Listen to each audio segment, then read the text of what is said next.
Il a fait danser tout un pays. Sa voix, son humour, sa rébellion ont marqué des générations. Mais derrière le sarcasme, derrière les célèbres Ray-Ban et les cigares, Jacques Dutronc traverse désormais le dernier acte de sa vie. En silence, dans la douleur. À plus de 80 ans, la légende française a cessé de chanter. Ses doigts le font souffrir, et l'amour de sa vie s'éteint sous ses yeux. Comment l'homme qui se moquait jadis du conformisme a-t-il pu finir aussi seul? La maladie qui a tout changé. Jacques Dutronc n'a jamais été un enfant prodige. Ce n'était pas un de ces gamins exhibés devant la famille pour chanter, ni un fils poussé vers la célébrité par des parents ambitieux. Né le 28 avril 1943, en pleine Europe déchirée par la guerre, il grandit dans le Paris d'après-libération, au sein d'un foyer modeste, mais intellectuellement riche. Son père, Pierre Dutronc, était ingénieur au charbonnage de France, un poste prestigieux à l'époque. Mais sa véritable passion était la musique. Pianiste autodidacte, épris de composition classique, Pierre remplissait leur appartement parisien du 67, rue de Provence, de mélodies.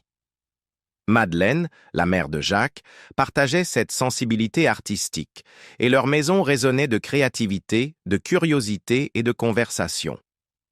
Jacques fut inscrit très tôt à des cours de musique, d'abord le piano, puis le violon. Il fréquenta des établissements réputés de Paris, comme l'école Rocroi-Saint-Léon, puis le célèbre lycée Condorcet, où avaient étudié plusieurs générations d'intellectuels français. Mais rien n'y faisait. Jacques ne rêvait ni de scène, ni de studio. Il s'intéressait davantage au dessin, au cinéma et aux errances avec ses amis dans les rues d'une ville en reconstruction, marquée par l'occupation et la guerre. Observateur silencieux, intelligent, mais peu intéressé par les cadres scolaires ou artistiques. Puis, sans prévenir, son corps le trahit. À 16 ans, Dutronc contracta la maladie de Bouillot, autrement dit, un rhumatisme articulaire aigu avec complications sévères. Probablement déclenchée par une infection streptococcique mal soignée, la maladie attaqua ses articulations, provoquant des inflammations si douloureuses qu'il ne pouvait presque plus bouger. Dans les années 1950, les traitements étaient limités. Pour Jacques, cela signifiait une chose, l'immobilisation totale. Il fut retiré de l'école. Il ne pouvait plus sortir. Il passa près d'1 an entier confiné dans l'appartement familial, dans une chambre qui ressemblait plus à une cellule qu'à un refuge. La douleur physique était intense, mais l'impact psychologique fut peut-être encore plus profond. Sa liberté d'adolescent, déjà fragile, s'envola. Alors que ses camarades découvraient les filles, les scooters et le rock'n'roll, lui restait alité, écoutant le monde défiler à travers le grésillement d'un poste de radio. Mais c'est justement par ce même poste de radio que le destin frappa. Un après-midi, lassé, désespéré de ressentir à nouveau quelque chose, Jacques attrapa une vieille guitare abandonnée par son frère aîné. Elle était poussiéreuse, désaccordée, et il ne connaissait aucun accord. Mais lentement, avec des doigts douloureux et une détermination farouche, il apprit. Il imitait les riffs qu'il entendait à la radio, des morceaux d'Elvis, de Chuck Berry et des premiers rockers français. Il n'avait ni partition ni professeur. Il n'en avait pas besoin. Quelque chose s'était réveillé en lui. Les journées devinrent moins insupportables. La musique devint une forme de rébellion contre l'immobilité. Elle lui offrait du rythme quand ses articulations refusaient de bouger. Elle lui offrait de l'imaginaire quand le monde extérieur restait inaccessible. Ce qui avait commencé comme un mécanisme de survie devint une vocation. Lorsqu'il fut capable de marcher à nouveau, Dutronc n'était pas simplement guéri, il était transformé. Sa main droite avait trouvé son groove. Sa main gauche connaissait ses accords. Il forma un groupe avec des garçons du quartier, les Tritons, et ils commencèrent à jouer dans des cafés et petites salles, de jeunes ados essayant de ressembler aux disques qu'ils vénéraient. Ironiquement, cette maladie tragique ne détruisit pas sa vie, elle la réorienta. Sans cette longue immobilisation, il aurait peut-être continué à errer, à griffonner des dessins ou à bricoler avec un appareil photo. Au lieu de cela, c'est cette année de douleur silencieuse, cette solitude forcée qui l'obligea à écouter, à ressentir, et finalement, à chanter. Cette douleur, ce silence étrange de la jeunesse, deviendra la trame émotionnelle de toute son œuvre musicale. Elle est présente dans la mélancolie de Le Petit Jardin, dans la tonalité contemplative de Il est 5 heures, Paris s'éveille, et dans l'humour désabusé de J'aime les filles. Jacques Dutronc n'a pas seulement survécu à la maladie de Bouillot, il l'a transcendée, transformant une année d'immobilité en un rythme de vie qui allait faire écho à travers les générations. La célébrité, l'humour et la rébellion. La scène musicale française du début des années 1960 était au bord d'une révolution culturelle, et Jacques Dutronc allait en devenir l'une des figures les plus singulières et inoubliables. Après avoir surmonté la maladie qui changea sa trajectoire, Dutronc plongea tête la première dans l'effervescence de la jeunesse parisienne. Dès 1958, il était un habitué du Golf Drouot, une boîte de nuit enfumée et électrique du 9e arrondissement, surnommée le Temple du rock français. C'est là qu'il croisa d'autres marginaux qui deviendraient bientôt des icônes, Johnny Hallyday, Eddie Mitchell, Long Chris. Ces rencontres allaient bien au-delà de simples contacts avec la célébrité. Elles furent des collisions fondatrices.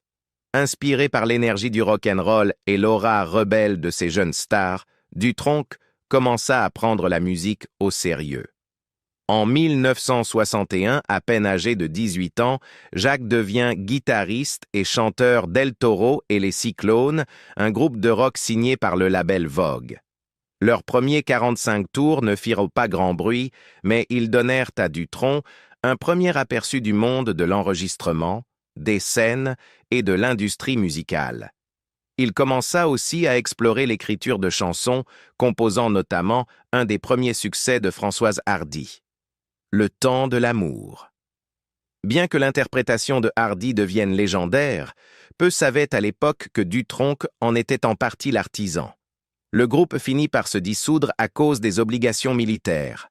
Dutronc fut envoyé en Allemagne, mais il revint à Paris au milieu des années 60 avec un regard plus aiguisé et une meilleure compréhension du métier. Dans l'ombre, il devint un personnage clé chez Vogue, travaillant comme co-directeur pour Alpha Éditions et contribuant au lancement de plusieurs carrières artistiques. Pourtant, lui-même n'était pas encore pleinement sous les projecteurs. Cela changea en 1966. Vogue, cherchant une réponse à la popularité croissante d'Antoine, chouchou du mouvement Yéyé, fit appel à l'écrivain Jacques Lanzmann et au compositeur Jacques Dutronc pour créer une alternative satirique.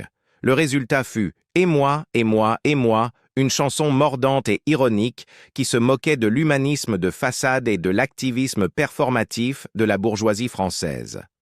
Avec des lignes comme « 700 millions de Chinois, et moi, et moi, et moi », Dutronc brossait le portrait d'un homme accablé par les problèmes du monde, mais ne pensant qu'à lui-même. La chanson fut un succès immédiat, se vendant à plus de 100 000 exemplaires et propulsant Dutronc à la célébrité nationale. Il enchaîna avec une série de morceaux encore plus absurdes, percutants et ironiques.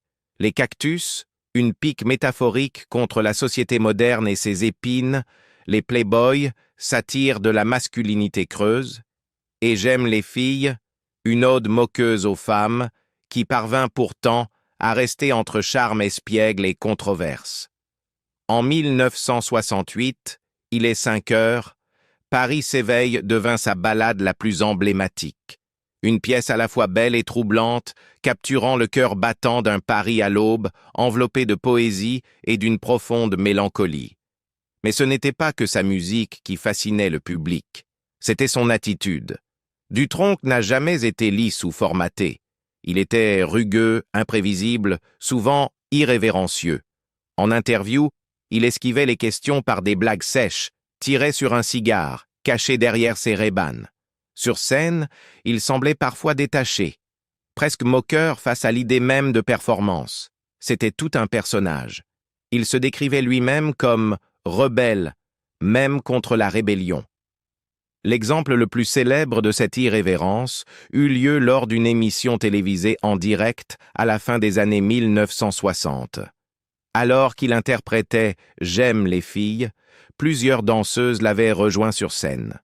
À la fin de la chanson, Dutronc, visiblement peu impressionné par la chorégraphie, fit un geste spontané, simulant un coup de pied pour faire sortir une danseuse. Ce geste, censé être humoristique, fut jugé déplacé par les producteurs et entraîna une interdiction de 3 mois à la télévision française. Il n'en éprouva aucun remords. « Ça m'arrangeait », dira-t-il plus tard. « Je n'avais de toute façon pas envie de faire la promo. » C'était là tout Dutronc, toujours un peu à contretemps, jamais vraiment vendable, totalement imperméable aux règles du show business. À une époque où les vedettes étaient soigneusement façonnées, Jacques Dutronc était un paradoxe, une célébrité à contre-cœur, un artiste qui se fichait des applaudissements. Et pourtant, son refus des conventions ne fit que renforcer son aura. À la fin des années 1960, il avait sorti plusieurs albums certifiés disques d'or, donné plus de 200 concerts à travers la France et gagné, presque malgré lui, le respect du monde politique et culturel. Même le Premier ministre Georges Pompidou cita les Cactus à l'Assemblée nationale, un moment surréaliste qui scella définitivement la place de Dutronc, non seulement dans la musique populaire, mais dans la culture française au sens large. Sa célébrité était bien réelle, mais jamais confortable, ni pour lui, ni pour ceux qui tentaient de le gérer. Et c'est peut-être cela qui la rend inoubliable. Les 2 femmes qui ont défini sa vie.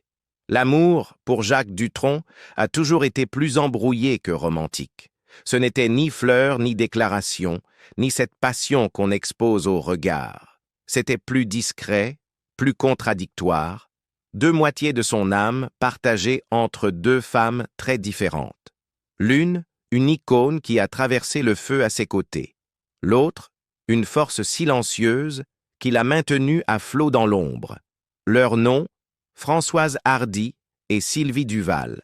L'histoire de Jacques et Françoise ne commence pas par un coup de foudre, mais par la musique. Ils se rencontrent dans les années 1960, 2 jeunes artistes qui s'élèvent rapidement dans le tourbillon enivrant de la pop française. Françoise Hardy est déjà une sensation. Sa chanson « Tous les garçons et les filles » fait d'elle la voix d'une génération rêveuse et désenchantée. Jacques, lui, œuvre dans l'ombre chez Vogue, jouant de la guitare, composant, observant. Tous 2 sont réservés, méfiants vis-à-vis de la célébrité et étonnamment assortis. Elle est introspective, cérébrale, mélancolique. Lui est sarcastique, ironique, insaisissable, et pourtant, quelque chose fonctionne. Ils commencent à collaborer musicalement. Il compose pour elle, elle l'inspire. Peu à peu, presque à contre-cœur, ils tombent amoureux. Pas d'un amour de magazine, mais d'un lien discret, complexe, fondé sur des rythmes partagés, une confiance créative et une fragilité émotionnelle. Ils emménagent ensemble et ont un fils, Thomas, en 1973. Pourtant, ils ne se marient pas pendant des années. Françoise, marquée par une enfance difficile et farouchement indépendante, a toujours rejeté l'institution du mariage. Jacques, éternel anticonformiste, n'en voyait pas l'intérêt. Cela changea en 1981, mais pas pour les raisons qu'on croit. Comme Françoise le révélera plus tard, la décision de se marier fut un acte de défi. Un magazine, Paris Match, préparait une couverture accusant le couple de « vivre dans le péché ». Outrés par cette intrusion, Jacques et Françoise prirent l'avion pour la Corse et se marièrent, presque par provocation. Ils étaient furieux, se souvient Dutronc avec un sourire des décennies plus tard. J'étais rebelle à tout, même à la rébellion. La cérémonie fut modeste, intime, mais l'acte, lui, était typiquement dutroncien, anti-système même, dans la conformité. Ils ne divorcèrent de jamais. Même après leur séparation en 1990, Françoise retournant à Paris, Jacques restant dans leur maison de Monticello, en Corse, leur lien perdura. Légalement, émotionnellement, artistiquement. Lorsqu'on lui demandait pourquoi ils n'avaient jamais officialisé leur rupture, Françoise haussait les épaules. « Ça ne me dérange pas d'être encore mariée avec lui. » En 2023, lors d'une interview alors qu'elle luttait contre une maladie grave, Hardy disait avec une douceur limpide « Jacques est l'homme de ma vie. » Cette phrase avait du poids. À ce moment-là, la santé de Françoise s'était fortement détériorée à cause d'un long combat contre le cancer. Elle ne pouvait presque plus manger. Parler lui était douloureux. Son corps était fragile, mais son esprit restait lucide et son lien avec Jacques inébranlable. Et pourtant, la vie a continué. À la fin des années 1990, sur le tournage de Place Vendôme, Jacques fit une nouvelle rencontre. Sylvie Duval, maquilleuse de cinéma. Elle était calme, posée, absente des radars médiatiques. Et très vite, elle devint indispensable. Sylvie n'était pas du genre à accorder des interviews ou à poser devant les caméras. Elle accompagnait Jacques à de rares occasions, funérailles, hommages, apparitions discrètes. Mais chez eux, elle était partout. Jacques l'a dit simplement, « Elle sait tout faire, cuisiner, réparer. Sans elle, je ne sais pas comment je ferais. » Avec l'âge, elle est devenue sa soignante sans le titre. Quand ses mains commencèrent à le faire souffrir à cause de l'arthrite, quand l'énergie pour tourner s'estompait, Sylvie était là. Elle est devenue la gardienne de sa tranquillité, de son quotidien, de son confort. Et pourtant, malgré cette longue relation, Jacques ne divorça jamais de Françoise. Et peut-être ne le pouvait-il pas, car certains liens ne relèvent pas de la possession. Ils relèvent de la reconnaissance, d'un temps, d'un combat, d'une vie partagée. Sylvie l'accepta. Elle ne chercha pas à effacer Françoise. Elle s'inséra simplement dans un autre chapitre de l'histoire de Jacques, moins dramatique, plus stable, mais tout aussi profond. Et Jacques, il les a aimées toutes les deux à sa manière, imparfaite, fuyante, mais secrètement fidèle. Deux femmes, un passé, un présent. Et quelque part entre les deux, l'âme tourmentée d'un homme qui n'a jamais voulu être défini par quoi que ce soit, ni par la musique, ni par le mariage, ni même par l'amour. Mais au fond, ce sont bien ces deux femmes qui ont donné à sa vie sa véritable profondeur, les années Van Gogh et les rêves perdus. Dans les années 1990, le jeune rebelle au sourire en coin et au cigare omniprésent s'était assagi. La production musicale de Jacques Dutronc avait ralenti. Il ne courait plus après les classements, ne cherchait plus à rester dans l'air du temps. Le chaos scintillant des années 60 était bien loin, et la scène yéyé qu'il avait contribué à façonner n'était plus qu'un souvenir teinté de nostalgie. Mais Dutronc n'avait jamais été un homme à talent unique, ni à chemin tout tracé. Alors que sa guitare se taisait, l'appel de la caméra se fit entendre. Il avait déjà fait quelques incursions dans le cinéma dès les années 1970. Mais c'est en 1991 que Jacques Dutronc fit un saut décisif, presque choquant. Cette année-là, il endossa le rôle de Vincent Van Gogh dans Van Gogh, le dernier chef-d'œuvre du réalisateur Maurice Pialat. Le choix surpris, Dutronc, le farceur, le chanteur aux paupières mi-closes et à l'humour pince sans rire, interprétant l'un des génies les plus tourmentés de l'histoire de l'art. Puis vint le film. Et ce n'était pas seulement réussi, c'était bouleversant. Le Van Gogh de Pialat n'était pas un biopic classique. Il évitait les clichés, l'oreille, les tournesols, pour se concentrer sur les derniers mois du peintre, explorant le quotidien, l'érosion mentale d'un artiste incompris et malmené. Le jeu de Dutronc n'était pas théâtral, pas même émotionnel au sens habituel, mais il avait une profondeur troublante, silencieuse, inquiétante. Les critiques disaient qu'il ne jouait pas Van Gogh, il l'habitait. Un journaliste écrivit « Dutronc ne joue pas, il disparaît dans le personnage ». Pour ce rôle, Jacques Dutronc reçut le César du meilleur acteur, la plus haute distinction du cinéma français. Une reconnaissance de son talent, de son instinct et de son refus de se conformer. Il était passé de rockstar à acteur de composition sans jamais trahir son essence, toujours distant, toujours énigmatique, mais désormais magnétique. Et pourtant, derrière les éloges, quelque chose le rongeait. Jacques avait toujours été fasciné par la narration, non seulement en tant qu'interprète, mais en tant que créateur. Tout au long des années 1980, alors qu'il tenait des seconds rôles et composait à l'occasion, il commença à écrire. Un film à lui, une histoire qu'il voulait raconter à sa manière. Le projet s'intitulait Pinzuti, un mot corse signifiant l'étranger. Le film devait parler d'identité, d'isolement, de cette tension étrange entre appartenance et exil. Des thèmes taillés sur mesure pour un homme comme Dutronc, installé en Corse depuis longtemps, en retrait volontaire de la célébrité. Il écrivit le scénario, il chercha des lieux de tournage, il imagina les scènes dans sa tête, mais le film ne vit jamais le jour. Le financement échoua, l'intérêt s'évapora. Jacques, qui n'avait jamais été un battant ni un marchand, refusa de mendier auprès des producteurs. Il laissa le projet s'effacer. Ce ne fut pas un échec dramatique, pas de scandale, pas de polémique, juste un rêve qui s'éteignit sans bruit. Il devint une de ces ombres à demi formées qui flottent aux marges de la carrière de Dutronc, le film qui aurait pu exister, le lui qui aurait pu être réalisateur. Il n'y revint jamais. À la place, il continua à jouer de temps à autre, apparaissant notamment dans Place Vendôme, où il rencontrerait Sylvie Duval, la femme qui deviendrait discrètement sa compagne pour les 2 décennies suivantes. Il donna la réplique à des légendes comme Isabelle Adjani, Catherine Deneuve ou Romy Schneider. Cette dernière fut d'ailleurs brièvement sa maîtresse durant l'importance et d'aimer. Mais Van Gogh resta son sommet. Et Pinzuti, sa phrase inachevée.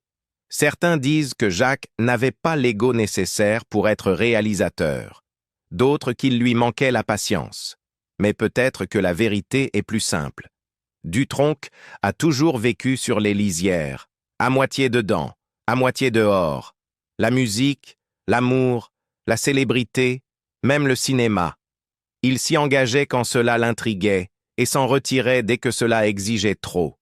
Le monde se souvient de Van Gogh. Il applaudit le César. Mais dans un tiroir discret à Monticello, il y a peut-être encore un exemplaire de Pinzuti, une histoire jamais racontée par un homme qui a toujours préféré l'ombre à la lumière. La paternité, les addictions et le temps qui passe. La relation entre Jacques et son fils Thomas n'a jamais été simple. Ils partagent le même don, le même humour, les mêmes contradictions. Ces dernières années, Thomas s'est confié sur les failles de son père.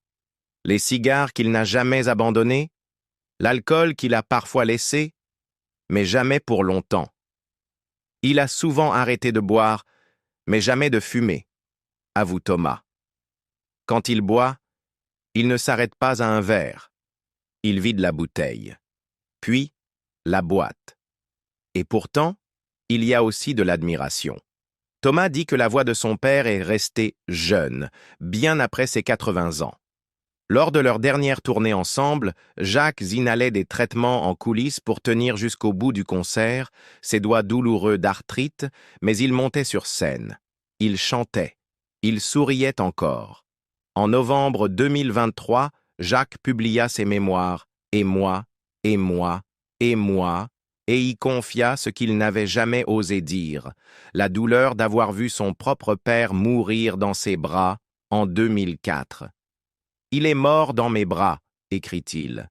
Quand on a transporté son cercueil par la mer, j'ai pris une photo du bateau, mais quand j'ai regardé plus tard, le bateau avait disparu, invisible. Il s'était évaporé. Un adieu final, comme un tour de magie, tragique, doux, indiciblement triste. Le silence d'aujourd'hui. Aujourd'hui, Jacques Dutronc ne se produit plus. Le dernier concert de sa tournée avec Thomas a eu lieu en décembre 2022. Puis il s'est arrêté, non pas par envie, mais parce que son corps ne répond plus. Il vit en Corse, caché dans les hauteurs de Monticello, entouré de silence. Ses mains ne lui permettent plus de jouer de la guitare comme avant. Sa voix, si mordante, si ironique, se fait rare. Ses proches disent qu'il garde le moral. Mais la scène est derrière lui. Les applaudissements se sont tus. Et la femme qui porte encore son nom, Françoise Hardy, s'éteint lentement à Paris, son corps ravagé par les traitements, ses nuits plus douloureuses que ses jours. Dans des interviews récentes, elle a confié ne pas craindre la mort pour elle-même, mais pour le chagrin qu'elle laissera à Jacques et Thomas. Thomas, qui regarde ses deux parents décliner. Jacques, qui s'est rebellé contre tout sauf contre le temps. Il y a un étrange silence dans le monde de Jacques Dutronc aujourd'hui. Son histoire n'est pas tragique parce qu'elle se